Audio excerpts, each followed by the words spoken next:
This is the OTB Television Network, a service of Capital District Off-Track Betting.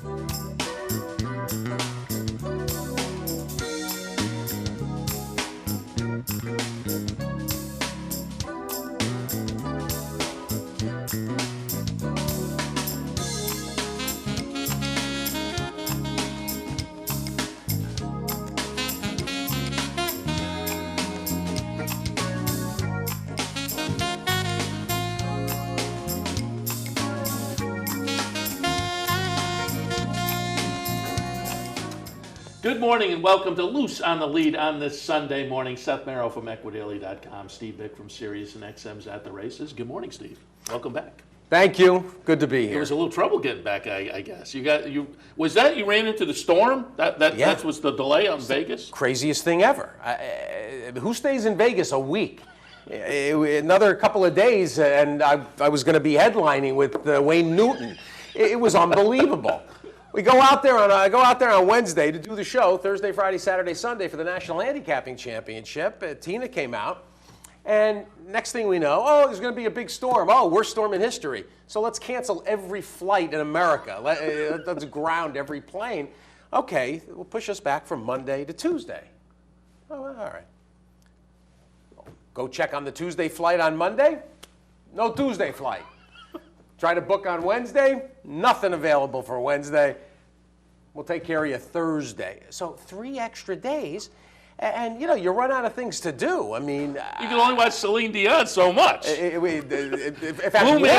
Man grew up Cirque du Soleil, and We did see Cirque. We saw the National Handicapping Championship, which we're going to talk a lot about today because Pete Fornatale is going to join us later in the show. And of course, Pete is the ringleader for the Daily Racing Form, has done a remarkable job coordinating the events and keeping tournament players and people that are interested in the contest, trying to draw them in and give them a chance to play. And he'll join us and talk about it. And there's a few issues surrounding the contest scene that people ask. So Peter Fornatale later in the show. But we were staying at the Treasure Island, which is really nice and kind of a family-esque. That's how it was originally designed. And they are happy hosts of the National Handicapping Championship. They go out of their way. Couldn't have been nicer. And we happened to go see Mystere. I'd never seen a Cirque du Soleil show, despite living in Quebec for 10 years, which, of course, they're from Quebec and Montreal and Quebec City. And it was really cool. I thoroughly enjoyed it.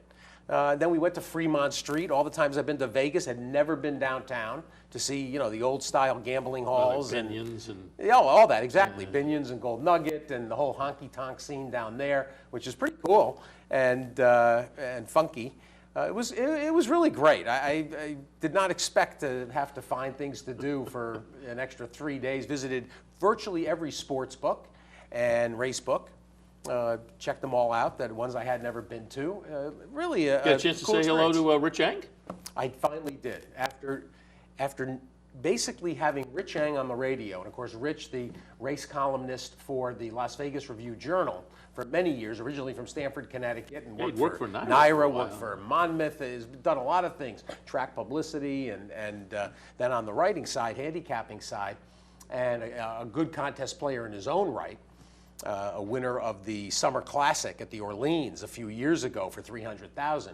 And Rich and I, for whatever reason, every Thursday he's on the radio with me for 10 years. And I'd never met him face to face. It's the craziest thing. Whenever he would come east, I would be somewhere. Whenever I go to Vegas, he would be somewhere or doing something. So we finally got a chance to meet. And actually, the whole scene, you heard me last Sunday on the championship day, the deciding day of the tournament. I couldn't be more effusive about what a great scene it is, how terrific the atmosphere is. I mean, it's all horse players, serious players that love the game and have found this competitive arena in tourney play. So many of you in the region, in the Capital District, participate. I flew out the second half of the flight a week ago. Paul Matisse across the aisle from me and talked to Paul for 3 hours plus, and of course the Matisse family. In all areas of the sport, Greg and Duke and Paul, they're committed So much fun, and we'll talk more about it with Pete, about the way the thing unfolded. The winner, John O'Neill, a 74-year-old from Long Island, and you also had a runner-up in Kenny Jordan from New Jersey. That came very close. The two of them had sort of separated themselves from the rest of the field. And that final table was kind of chalky. Well, there was the one horse. In fact, the horse ran back yesterday at Gulfstream, Main Man Mike, that really decided it last Sunday for John O'Neill. Main Man Mike was about a $14 or $15, $16 horse, and that distanced him. It put him up like $40 and it was over. But the overall 3 days was generally chalky. There were only two cap horses, horses that paid $40 or more and $20 to place. There was only one complete cap horse. So the guys that play for the big prices, they were sort of hamstrung and they got behind early. The grinded out type of players that were looking for 4-to-1 to 8-to-1s that just kept accruing money. They're the players that did well, and that's the rub of the green basically when it comes to this style of play. This is the $2 win place mythicals. The bankroll challenges, like the Breeders' Cup Betting Challenge, which has become very popular, that is, more like everyday betting in terms of having a win place show. Typically, you can bet up to trifectas. They don't typically use superfectas or multi-race wagers, but up to 3 horses can trifectas for the bankroll challenges, and a lot of people like that because it's more like like real everyday play. So there's a bit of a balance. The Breeders' Cup Betting Challenge has become the bankroll players' holy grail, and the NHC because you have to win your way in. You can't buy your way into the NHC. The BCBC, you can lay down 10 grand and buy your way in. But the NHC has its certain cachet that continues to make it a title that serious players go after. And I can't tell people that if you haven't been, if you play the tournaments and the contest scene a little bit, you talked about the other day on Wednesday on the radio about diving in feet first now, and once you get to Vegas, you're going to want to go back, and that's sort of the watchword. Yeah, and I had bought a membership to that NHC tour last year. $50. Probably only played 2 or 3 times. Just got caught up with other things. But I was listening to you last Saturday, and it just was infectious. So I immediately put in my, re-upped my membership for this year. And then there was talk of a play-along tournament on Sunday. So I jumped into that one, played along with the final table. And I had, 3 horses run second. I had an 11-to-1 shot at Tampa, who just got caught on the rail and could not get up, ran third. That was Buff Bradley's horse. Kai Barkoa was on board. Buff Bradley's horse. Saved a lot of ground and then came up the rail. I thought it was going to be a winner. Just couldn't get. And I didn't see the head on. I don't know whether it got shut or just didn't want to go through. But that was so close. So it was fun, and I'll jump in a lot more. Another, you talked about the top 2 finishers, but another one worth mentioning that we mentioned last week, just to follow up, the Kinchin. Who had the two entrants move into the final 10. 50, and then the question was going to be from that 50, would he go to the final table of 10 with both entrants? At which point he would only be able to play with one of them. As I understand it, both entrants made the last 10, but he could only play one. This is a 31-year-old. For those that say there's no young people involved in the game, Jonathan Kinchin from Texas got involved actually through Nick Tammaro. Jonathan works with a friend from childhood of Nick's. And Nick brought them to Sam Houston, got them involved. There's another of my favorite pet peeves. Oh, we don't need tracks like Sam Houston. Really? It was a feeder to get a couple of young guys in their 20s interested in the game. So for those that say we don't need the B and C tracks, you're wrong. You need the B and C tracks because it's an avenue to the game for people in parts of the country that can't get to Santa Anita, Belmont, Saratoga, Aqueduct, etc., Arlington, and the famous venues. So Sam Houston contributes to the story, and then Jonathan Pete Fornatale and I on the radio, Kinchin listening last March to Fornatale and I, and said, well, I'm in Texas, I can't bet online, but if you're in Texas, you can play in these contests. So he started playing in the contest because he couldn't play online because Texas, in their infinite wisdom, doesn't let citizens have ADW accounts. So Kinchin literally started playing contests last March, gets 2 qualifiers, puts them both in the top 10, walks away with $79,000. And frankly, Pete and I are pretty proud of the fact that we got him into the game. 31 years old. I met another guy from Boston, 37, who the guy plays professionally. He's been playing. He started, here again, he started going to the dog tracks around Boston, to Taunton and Wonderland. Raynham. And Raynham. In fact, Raynham, I think, was where he started. And started to learn how to play the pari-mutuel pools. And that's, this kid's been playing, he's 37 years old. He's been playing professionally since he was in his 20s. So, this whole notion that we're not bringing in young people, and frankly, these guys are exceptions because typically leisure time and expendable income is what makes the difference in what's, why people in their late 30s into the 40s and 50s, that's how horse players are developed. So the whole notion that, we don't have enough 20 in the year, of course we don't. They don't have the time or the money to make horseplay a hobby. So, and it's always been that way. Of course it is. And, that's one of those great, one of the great myths. The horse player community's dying out. Unbelievable. No, they're not. They may be graying because that's what they've always been doing. That's what they always do. But there's plenty of young people involved and interested, and they keep coming. And I just want to touch on, before we go to the commercial, one more tournament-related story.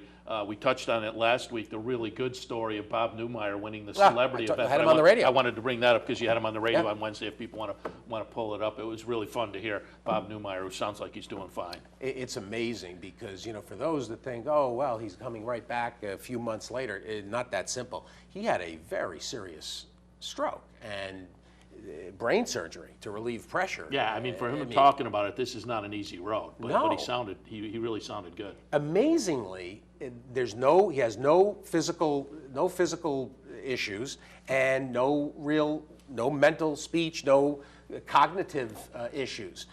He's spent a couple of months in post stroke and surgery rehab work, and he expects to be back with NBC and doing his Comcast work like by April. It's miraculous, and he hit late to win this charity contest, and the applause that went up when Eric Wing announced it, the warm reception it got, and also on the internet, because Numi is one of the really good guys. There's nobody who's got a bad word to say about Bob Newmeyer, and I said it when I was on with you on great. the radio last week. It's not just he's a good guy, he's fun to watch on television, does a great Knowledgeable. job, but he's a player. And you and I have had him on the show up in Saratoga, but he'll be up there on the weekend doing the NBC broadcast, and there's always a week where he's just up there betting. You'll see him at the betting windows up in the clubhouse. No, he enjoys it immensely, and I always kid with him. We didn't do it this week when he was on, but I grew up in Hartford for the most part, and he was the voice of the Whalers.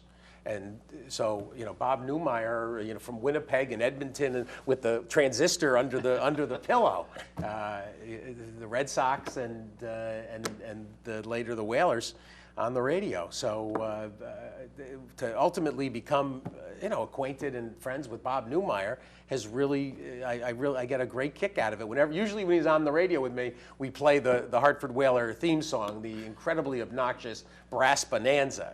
For those of you that ever saw a Whaler game and that loud, garish song that they would play when the Whalers would score a goal or when they would come on the ice for the 3 periods.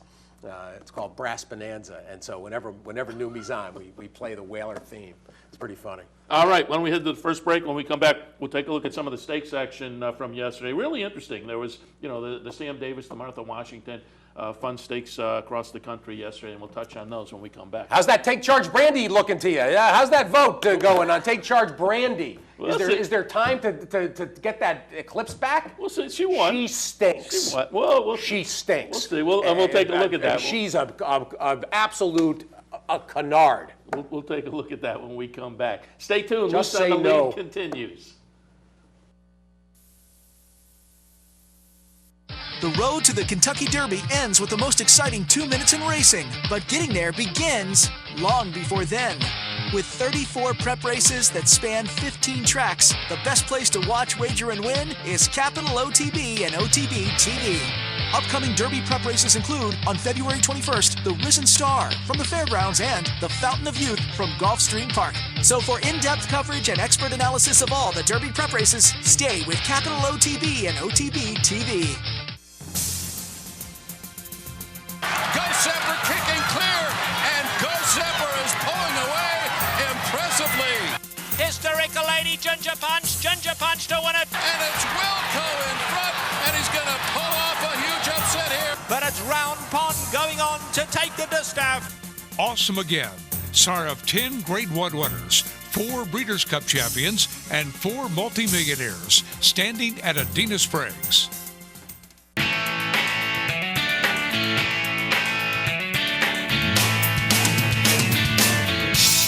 It's more than just a sports bar. It's Stadium Cafe. Located at 389 Broadway in Saratoga, it's the place to be for great times and great food. Their menu features everything from gourmet entrees to your favorite wraps and sandwiches. Or maybe you just want to grab a beer and catch the game. So what can be better than that?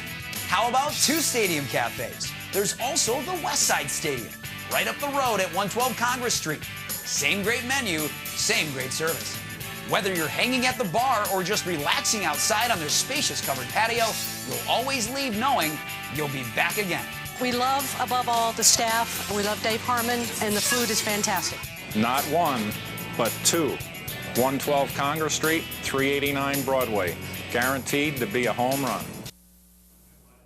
Welcome back to Loose on the Lead. Seth Merrow and Steve Bick. Let's jump into some stakes recaps from yesterday. And actually going back, we have one from the week, too, over at Laurel. But before we actually watch some replays, just wanted to pull up, have a shot of the winner's circle presentation yesterday. It was the Allen Jerkins down at Gulfstream, 2 miles on the turf. Unitarian, the 8-5 favorite, won for Todd Pletcher. But we'll see the shot of the winner's circle, and you just get a feeling for how popular the Chief Allen Jerkins is with the big crowd that showed up there for the presentation, including a lot of the jockeys. Colony, that's great to see.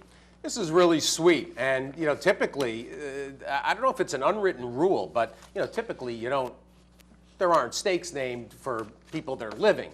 That's slowly changing, and in fact, Santa Anita, when they incorporated the Eddie D, they changed the Monrovia to the Eddie D, and to honor Eddie De La Houssaye, and now here's the Allen Jerkins, and more of this, I think, is probably appropriate. Let the people you're honoring enjoy it while they're still upright. I mean, come on. And this was a very affectionate scene at Gulfstream yesterday. And in coming years, we're hoping that the name gets spelt right. That was unbelievable. The past performances had it K-I-N-S, which I mean, the guy's only been around for 80 years, give or take.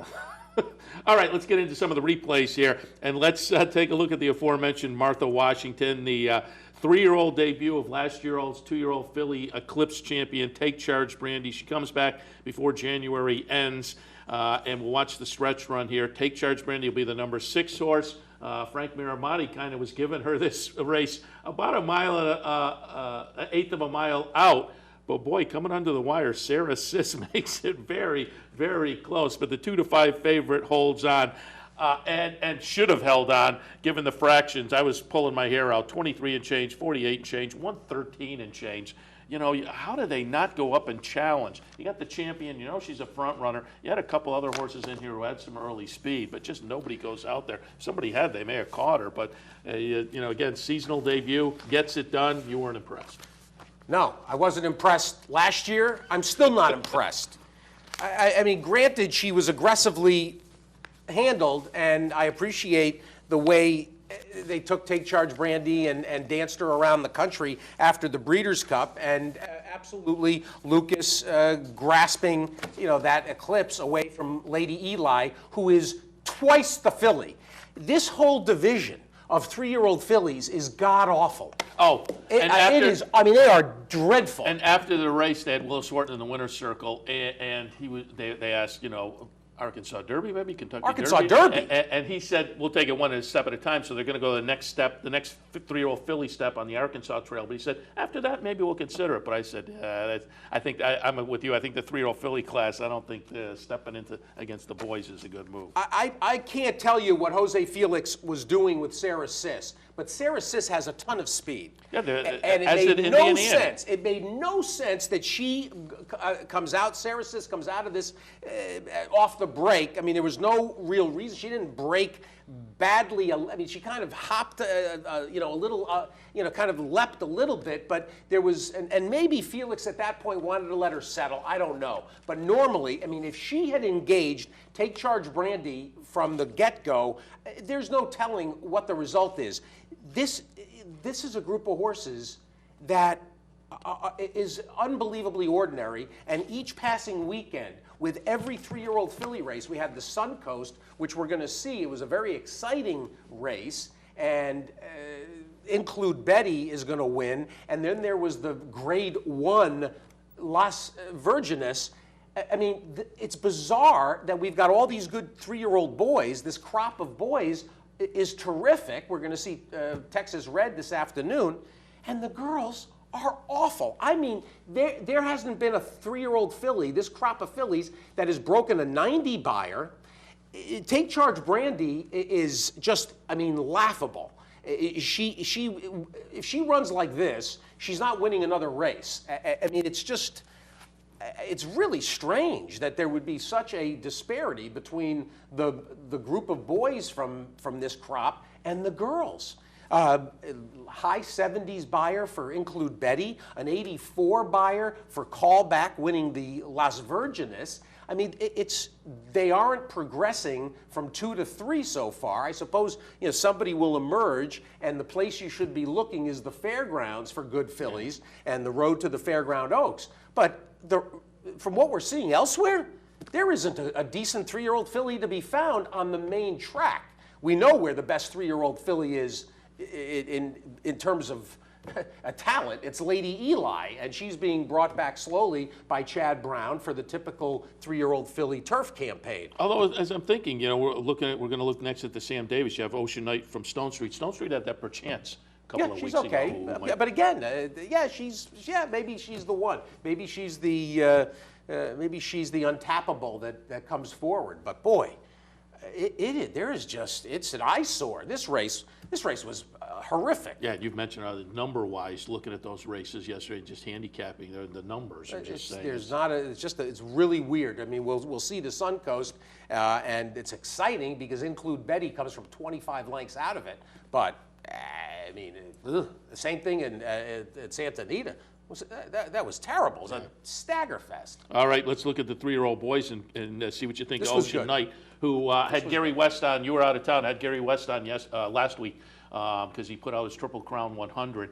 And the first name on the list that wasn't really kind of a known was Ocean Knight at number 11. I asked Gary about it, and he said he found this horse very interesting. We looked at the career debut at Aqueduct in the middle of December. This was only the second career start yesterday. We'll watch the stretch run. It will be Ocean Knight getting it done, but having to work for it is the 8-5 favorite. Divining Rod runs second at 28-1. I said earlier on the handicapping report show, though, Divining Rod might turn out to be all right. So we'll kind of, you know, this was, again, it's a close-up finish for Ocean Knight. So it's only the second career start. Stakes company, so you got to factor that in. But then again, I think Divining Rod may turn out to be an okay horse. So Ocean Knight passes the test in the second career start over the quirky Tampa Bay Shrimp. And that Divining Rod indeed was a horse that there was some real buzz about as a long shot, in fact. So we're going to talk to Steve Haskin about this group and also Ocean Knight, and we'll also talk to Steve about the San Vicente in a little bit. He'll join us next as we talk. And we'll feather Steve Haskin in before Pete Fornatale joins us to get some feel for what Steve thought. I know based on his Twitter response that he was impressed with Ocean Knight.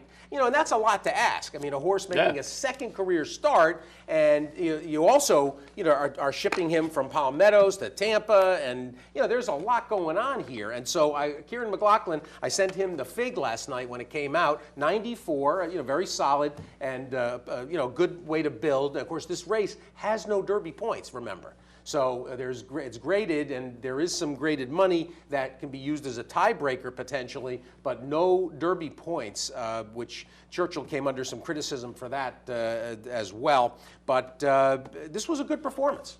Yeah, and Barbara Banke was there, saw her in the winner's circle, so nice. Obviously they're hoping for the best. Let's go up to Southern California now, the Palos Verdes yesterday.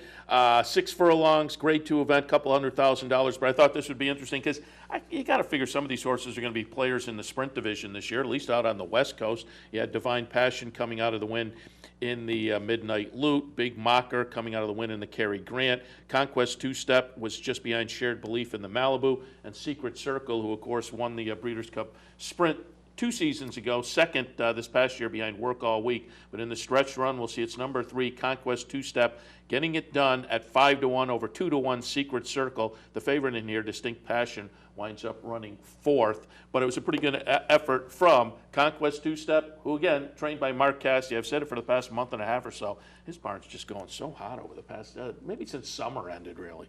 Well, this is a big win for Conquest Two-Step. And it does back up the Malibu beautifully. It's a real breakthrough. He ran great in the Malibu to be second to Shared Belief. And that's a great way to start the 4-year-old year. And got to be happy, this Conquest Stables, they've really jumped in feet first to the game. And, here we've talked about 2 stakes so far, really. And in addition to the Martha Washington, you've got Barbara Banke, who has actually been more active than her late husband, Jess Jackson. You wondered what would happen, but yeah. She's been tremendous for the game, and she's not going anywhere either. She's a young woman. And then there's a group like Conquest that has jumped in and really, spent a lot of money and bought a lot of horses, and they're getting rewarded. You like to see that. All right, let's move on now to the Las Virgenes. You alluded to it earlier. A grade 1 event. $300,000 on the line. 3-year-old fillies going a mile on the dirt, and it will be the number 7 Callback getting it done. Second choice at 5-2. The favorite in here, Maybelline, at 2-1. Maybelline favored off of that close-up third-place finish to Take Charge Brandy in the Grade 1 Starlet back on December 13th. But Maybelline winds up 8th in the field of 9. It is Callback. This is a Bob Baffert runner who had shown some potential in the career, broke the maiden in the second start, second last time out in the Santa Ynez, and then winds up winning the Grade 1 Las Virgenes yesterday. But as you said, it is a weak 3-year-old filly crop. Well, and the Hollendorfer, Light the City, second. This comes back with a middling 84 buyer. Hard to believe, a Grade 1. This race somehow manages to retain that Grade 1 status, and really, it's hard to fathom with the recent level of performance. And what did you say about Maybelline? Who did she finish behind? Take Charge Brandy. Unbelievable. I mean, I'll let it go, but wow. Wow. How about what I was going to say? We'll talk about Avanzari in a second. Big day for Tom Proctor on both coasts. Proctor wins at Tampa. Tampa at Suncoast with that Include Betty. And then Avanzari ran a terrific race in this Arcadia to basically set himself up for the Kilroe Mile on Big Cap Day. And we'll show that in a second. Before we go to that, we want to go back to last Thursday. You wanted to take a look at. Absolutely. Watch this. I can completely understand why. I talked about it on Friday with Dave Rodman. The rescheduled Frank Whiteley that was originally scheduled for last Saturday, canceled because of the weather, postponed.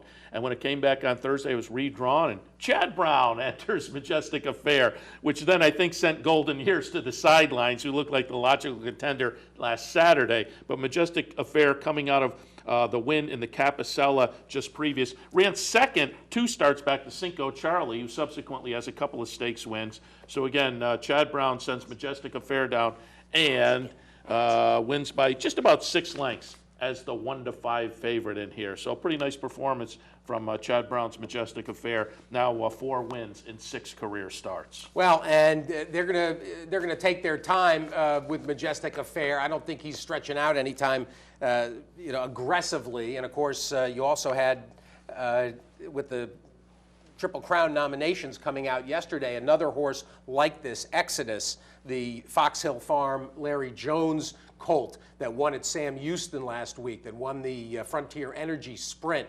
Not even nominated for the Triple Crown. So they're thinking King's Bishop. You also had Barbados get hurt. He's having a little knee fleck taken out of his left front knee. So, suddenly we're getting some emergence on the sprint front. And Barbados will have to point for a second half season. And this Majestic Affair, very familiar connections for Chad Brown with Jim Cavello and Tom Coleman and Doheny.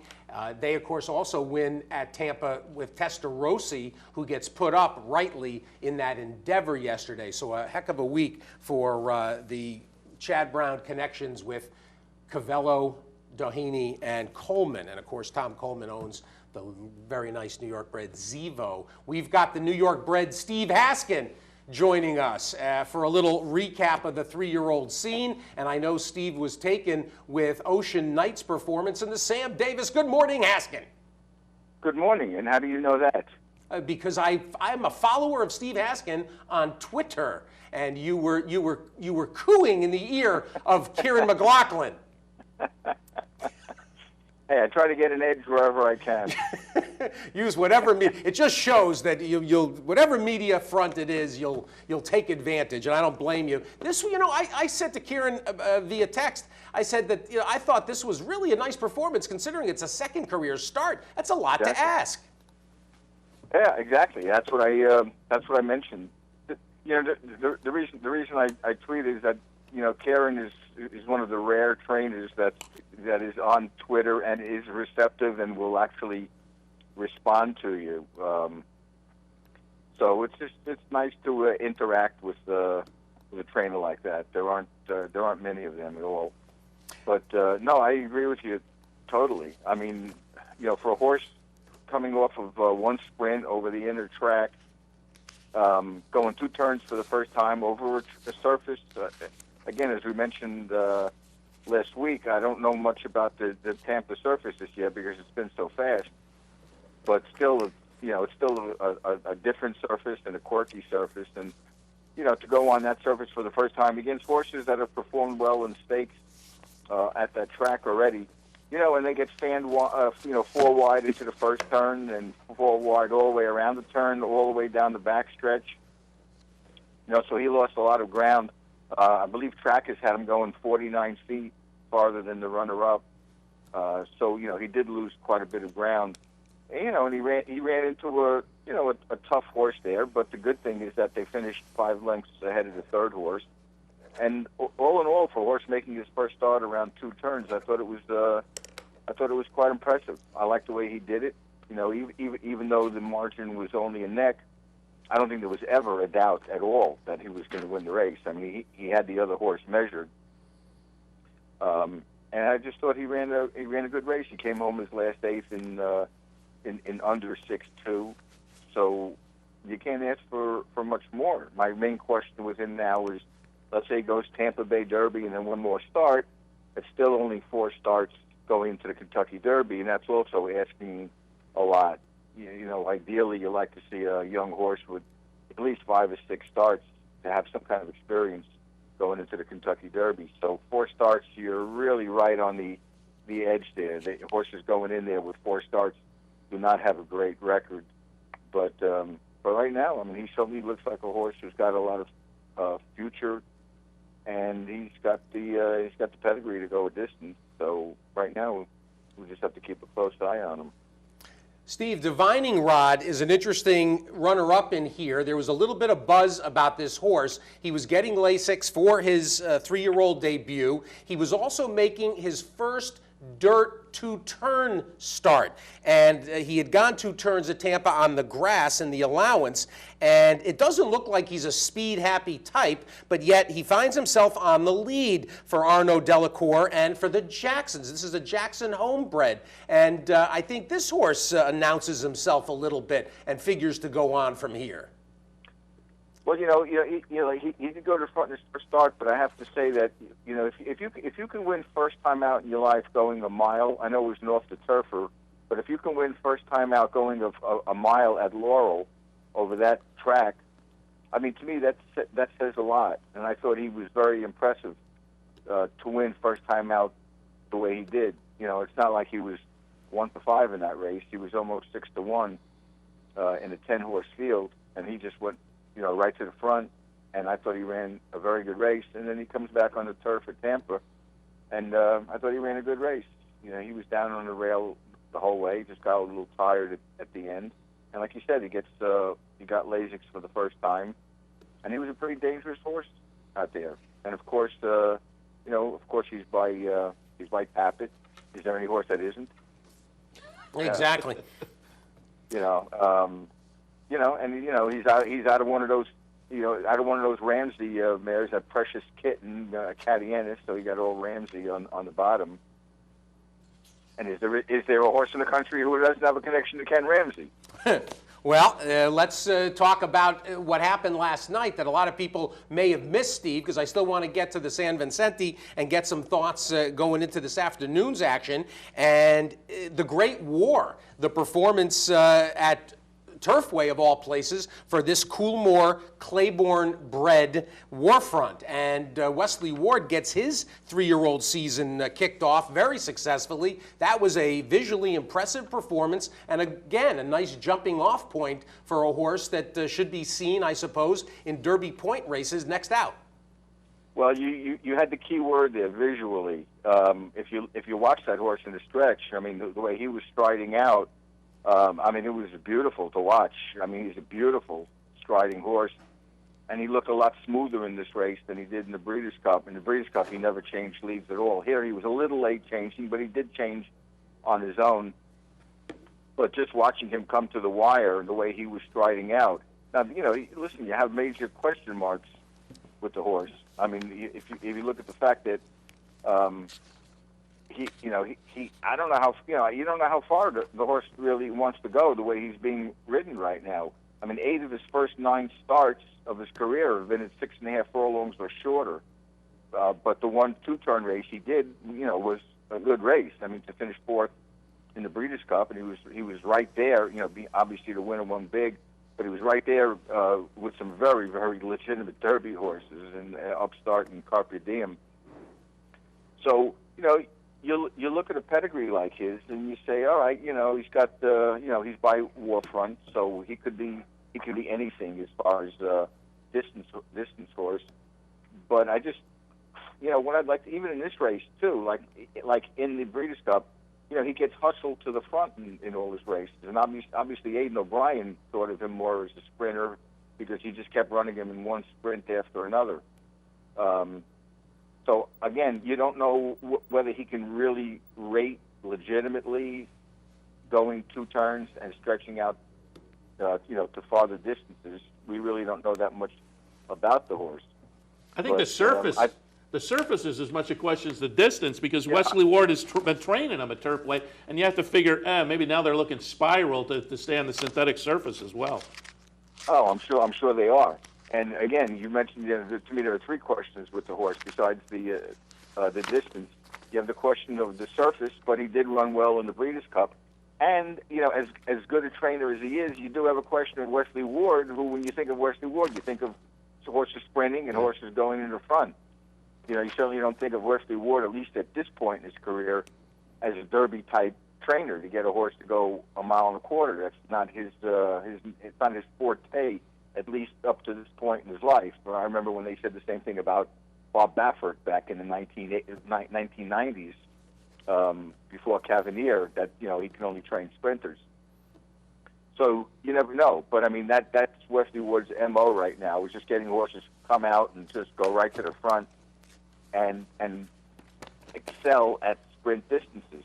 So the horse is kind of an enigma, really. It's just difficult to know what to make of him right now. I mean, again, like you said, from a visual standpoint, he looked great. But if you look at his pedigree, his tail female family, he traces to Full Pocket and Hempin, and those are two pure sprinters. And even if you look at Warfront, his horses can do anything; they can go any distance. And the reason you don't know about the Warfronts is that Warfront is by Danzig, who also produces horses to go all distances, out of a mare by Rubiano, who was a sprinter, albeit more of a 7 furlong sprinter, but he was a sprinter, sort of the speed branch of Sapiano's family.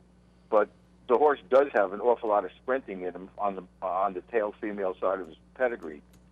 So I think all we can do with this horse is just wait, because I don't think we're going to learn much in the Spiral. Right now, nobody's going to really want to run in the Spiral, unless they are proven synthetic horses. But right now, with no synthetic surface at Keeneland, the horses are going to be concentrating more on dirt. So I think basically what you're going to get in the Spiral is horses that have run well at Turfway and horses that have run well, on the turf. I don't think we're going to get any big name horses. So this horse, I know it's looking ahead, but he could have the Spiral over a barrel right now with his class and what he's shown so far and his affinity, for handling the synthetic surface. But after that is the question mark, and where do you go from there? So it'll be interesting to see what Wesley Ward does with him. But the main thing with him right now, I just want to see him come out of the gate and settle. He'll be able to settle. He was outrun, but it was sprinting, and he was being pushed coming out of the gate. He just was outrun by a horse that was ever so slightly faster than him, but he was sitting right off him the whole race, and then just blew right by him. So again, question mark. I don't know what you do with him. I mean, do you look at him as a Derby horse or not? I don't know.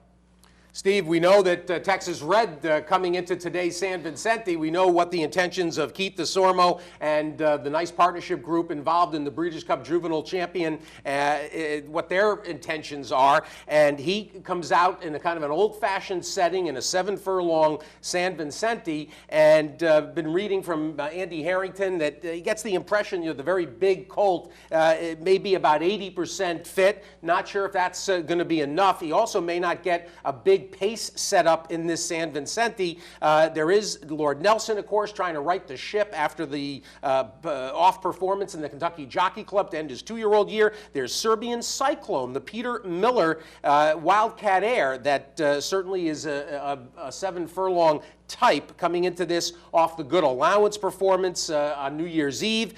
We lost Punctuate, the Pepper's Pride son, scratched, and Magic Taste. So a field of 6 today in this San Vicente, all eyes on the juvenile winner. Yeah, I mean, I think a horse like Serbian Cyclone is going to provide plenty of pace. Now, the thing with Serbian Cyclone is that, in his last start, he won by a little over 2 lengths over a horse called the Gomper, who came back and they made him 1-2 in that allowance optional claimer that Prospect Park won so impressively, and he did nothing in that race. I mean, he finished 4th of 5, was beaten almost 7 lengths. So, so obviously they thought a lot of him to make him 1-2 coming off of this race. So the horse he beat really didn't do much at all. One horse that you didn't mention that I really am intrigued by is Lord Nelson. I know, Baffert hasn't been saying much about him, but here's a horse who won first time out at Del Mar. I thought he was very impressive. I wrote him up actually pretty big in my first Derby dozen on the knocking on the door. But he comes out first time going 5 furlongs to Del Mar on the poly track, and he wins by a half length, and he beat a really nice horse in there. And Baffert then runs him in the front runner, going a mile and 16th, grade 1. you know, against Texas Red and the American Pharaoh and the Calculator, and you know, I mean, that's a hell of a spot to throw this horse in. And all things considered, you know, he pressed the pace the whole way and was, you know, right there in the stretch and wound up finishing fourth. He finished a length and 3/4 behind Texas Red, you know, coming off of a 5-furlong maiden race on Polytrack. Yeah, and Baffert puts him back in a 6-furlong race, and he was absolutely brilliant that day in the Speakeasy Stakes, which he wins by almost 7 lengths in 109 and 1. And you know, again, from a visual standpoint, I thought he looked great in there. And then he sent him out to Churchill to the Kentucky Jockey Club, and he had no shot in that race. You know, he stumbled coming out of the gate. He had to go wide into the first turn. And he had a horrible trip, and he was just hung out wide every step of the way in that race. And then made a huge run. I mean, he had dropped back, you know, almost 15 lengths off the pace, and made a huge run on the turn. He was passing horses left and right, and I said, wow, this horse is going to be right there. And then he winds up fanning 8 wide in the race. I mean, he was way out in the middle of the track, and, you know, he couldn't sustain the run. He wound up 5th in the field of 11. And now he's come back, and he's worked well. You know, he's worked 6 furlongs and 12 and change. He worked 7 furlongs and 123 and 4. So this is a horse, you know, I mean, he's got the rail at 7 furlongs, which obviously isn't ideal. But this is a much better horse. Even though Baffert's not touting this horse at all, I'm kind of intrigued by him. I think this horse has got a lot of natural ability, and I would certainly pay close attention to him. You know, and as far as Texas Red, I love the spot. I love coming back at 7 furlongs. And it's a race he certainly doesn't have to win. If Texas Red finishes a fast-closing 2nd or 3rd, that's all he needs. But the timing is good. After this race, he can come back with two two-turn races. Well, you know, once he gets fit, and it's a race to move forward to. You got to remember, by the way, you look at all the Triple Crown winners. Just about every single Triple Crown winner, probably I think including like the last 6 or 7 of them, they all came back at 7 furlongs. All the top 2-year-olds back in the 60s, 70s, 50s, 60s, 70s, they all came back first time out in a spring. Nobody does that anymore. So I'm glad to see him in that spot. And if he happens to get outrun by a faster horse going 7 furlongs, but he's closing in there, it's going to sharpen him up. Because, you know, a lot of trainers nowadays don't realize that speed wins the Derby quite often. You know, granted, you want to have a horse that can go 1.25 miles. But believe me, the Derby's been won by horses that did not have 1.25 mile breeding. But you want to have speed to be able to use somewhere in that race. And if you want to get a horse through the Triple Crown, through the Belmont, that's speed also. You look at all the Triple Crown winners. Every single Triple Crown winner you can think of, by the way, won the Belmont wire to wire. Mm-hmm. People don't realize the speed is how important speed is in the Triple Crown. And a lot of these horses, they come into their 3-year-old debut going 2 turns, and it dulls them. They have nowhere to go but there. They don't have that sharpness in there. This race will sharpen this horse up. Once he gets him sharp, he'll be dynamite for his next 2 preps, and he'll be able to move forward off of it. I think it's a great spot, and it certainly wouldn't bother me at all if he runs a good 2nd or 3rd in here. Well, Steve, a weekend that ended up being more prominent than expected, and next weekend will be huge with the Lewis, Dortmund, and Calculator, but 2 up-and-comers. You got Firing Line and Bolo involved there. The Lewis is going to be huge. The Withers, El Kabir facing off against a handful, including maybe Classy Class and Market Conduct. Looking forward to a big week. Appreciate the check-in after this fun weekend. Yeah, it was an interesting weekend. It'll be interesting to see how these horses move forward, and of course, definitely have to look forward to next weekend. Steve Haskin, everybody in the Blood Horse, and of course, he'll have the Derby Dozen. Keeps continuing. Follow him on Twitter. His everything else he does at Blood Horse. It's his season. It's Haskin time. But I guess we lost him, so we can't say goodbye. Oh, we lost Pete. All right. Well. That's unbelievable. So now we were going to go right to Pete Fornatel, who was waiting in the wings. Well, this gives us a chance to just toss in a reminder that the Fox Tour, the Jockey Club Fox Tour, starts next week with the Don and the Gulfstream Park Turf Handicap. No, I was thinking of the San Antonio. San Antonio. San Antonio. And by the way, San Antonio, Bob Lewis, Don, and Gulfstream Park Turf Handicap How about one of those cross-country pick fours next weekend, which we absolutely love. We loved being in Vegas for the National Handicapping Championship. It culminated a year of hard work by horse players and by Pete Fornatale from the Daily Racing Form, who has absolutely shepherded, as I've called him, the Sherpa guide of the contest scene. He joins us from the Brooklyn Central office this morning. Pete Fornatale, good morning. Good morning. Yeah, I wanted to be up in Saratoga this weekend, actually, but my wife had a business trip, so no Chowder Fest for us, but we'll be back up in the Capital Region next weekend. Today I'm here watching the baby, hanging out, going to have some racing on TV, going to watch the Super Bowl. Lots of contest action for me to follow today as well on bcqualify.com and drfqualify.com. It's never a dull weekend in covering the contest world these days. Well, let's talk about the action last weekend. And, of course, Seth and I touched on it. I talked about John O'Neill and Ken Jordan. We talked about the amazing performance of Jonathan Kinchin, the 31-year-old wunderkind.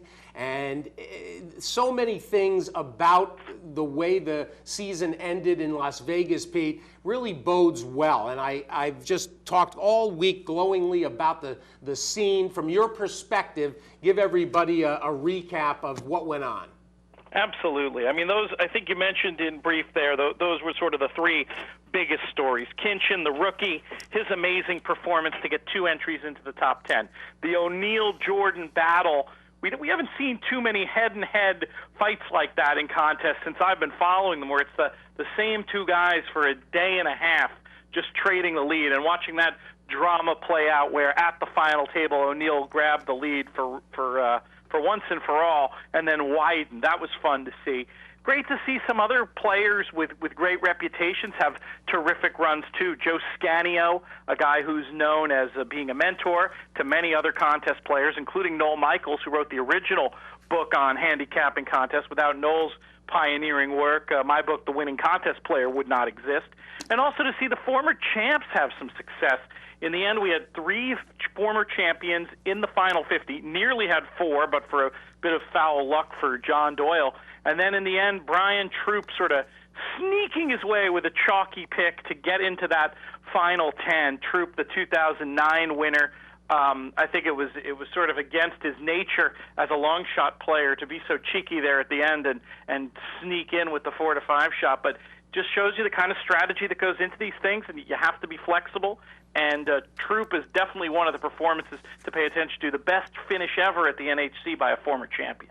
And the whole theme of what we saw, Pete, I thought, and the reason I wanted to have you on was that it really sets the stage for the continuing progress of the NHC specifically, record prize money, the fact that 5 of the top 10 got into Vegas via the tour. This was a real endorsement of the creation of the NHC Tour and the ability to win your way to Las Vegas without necessarily qualifying, purely in a season-long qualifier by being able to accrue points. That was given real validation. So between the growing prize pool, almost $3 million, and then the expanded payroll down to 50th place, the incorporation of the top 50 and final table in the last couple of years, I mean, it just shows that the DRF and the NTRA have been responsive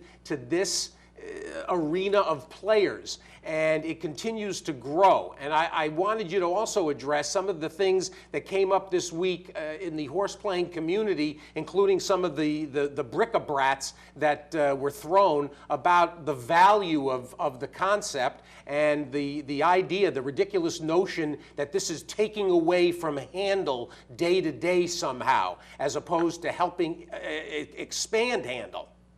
Yeah, it's a controversial subject. I mean, in a certain sense, the contests are such a good betting option. They provide, among other things, a wonderful workaround of the takeout.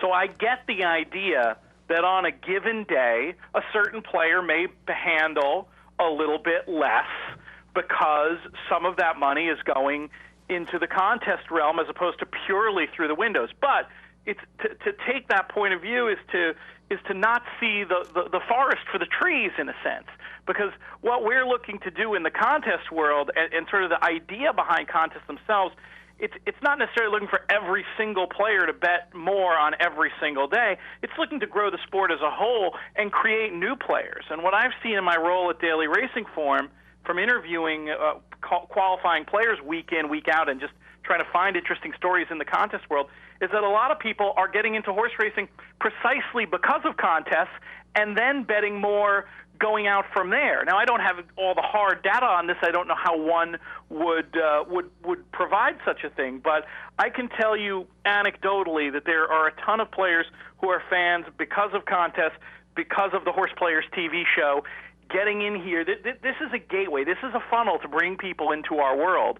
And in aggregate, they're going to obviously be betting more than the previous generation that didn't include them, in my view.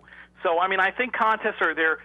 Yeah, I mean, you can argue that you can get lost in the weeds, and you can argue the finer points that so-and-so says he doesn't bet as much because now he's playing in contests. But you got to look at the big picture. And when you see the growth in the NHC Tour, I wish I had the exact numbers, but last year I think there was something like 4,500 people on the tour. The previous year it was something like 3,000. Yeah, some of these are converted players, but some of these are new players, and I think that needs to be acknowledged. I mean, contests are all about a growth opportunity for the game. The numbers within the contest world, I typically use the adjective explosive to describe the growth. And I think that you don't really have a toe to stand on if you're trying to paint contests as anything other than a big net positive. And that's just talking about mythical bankroll contests. I haven't even gotten into all the stats and numbers about live bankroll contests and how they directly fuel the pool. So I love being part of this world. I think it's exciting to be part of one of the areas in horse racing that's growing, and I hope to see some more areas in the horse racing world that are growing as I continue to be a part of the sport over the next years and maybe decades. Well, Pete, and of course, Capital OTB right here offers, I think, 2 seats seasonally each year, sends at least 2 players to the NHC through the various on-sites that happen right here at the Racebook. And, of course, with your proximity, look forward to some more interaction. Those of you out on Twitter, you should be following Pete Fornatale. Looms Boldly is his handle. And then, of course, at drf.com, Pete's sometimes thrice weekly missives summarizing the action from the previous week, previewing what's coming that week, and then usually a Q&A or a feature story about players on the tour. And there isn't anybody watching this show, I don't believe, that is a Capital OTB player and follower that doesn't know somebody from the area, whether it's Paul Matisse or any of the other fine players that are involved in the contest scene, and they enjoy it. And if you aren't involved, Pete's your guy to help get your feet wet, as it were. Pete, thanks so much. Always a pleasure. Call me anytime. I love coming on here. I love the Capital region, and a lot of great horse players up there, and I'm excited to consider myself part of that community. Pete Fornatale, who has got so many fascinating interests, and wine and spirits is his stock in trade, and of course, coming from the family he does, being the son of legendary disc jockey Pete Fornatale, big music buff, and just an esoteric guy that I've really come to enjoy his weekly visits with me on the radio. And if you're interested in this area, he will give you everything. You can write him directly, anything you need to know about whether it's DRF, qualify.com or the BC qualify.com and NHC qualify. Today, 2 10-race contests, in fact, to go along as you get ready for Super Bowl Sunday in one of the most uninteresting seasons of NFL football I can remember. Well, as a Jets fan, I checked out about week 2, and now I'm into Syracuse basketball. So, but I'm going to watch the game tonight. Well, we'll watch. I mean, why not? But we're going to wrap things up for Loose on the Lead for this Sunday morning. Seth Merrill from EquiDaily.com, Steve Bick from Sirius, and XM's At the Races. And again, check out that interview with Bob Newmeyer it was Wednesday, right? I think he was on right after me on Wednesday. You're right. 11, you're 11:30. That's right. So, That's right. It was fun to hear him. All right, we're going to wrap things up for Loose on the Lead for this Sunday morning. We're here every Sunday from 10 until 11 a.m. Don't forget, as always, questions, comments, or suggestions. We would love to hear from you. LooseOnTheLead@yahoo.com or visit our Facebook page. That's going to wrap it up for this morning. Steve Haskin, Pete Fornatal, Steve Bick, Seth Merrill. We're going to say goodbye. Enjoy the races this afternoon. We'll see you again next week.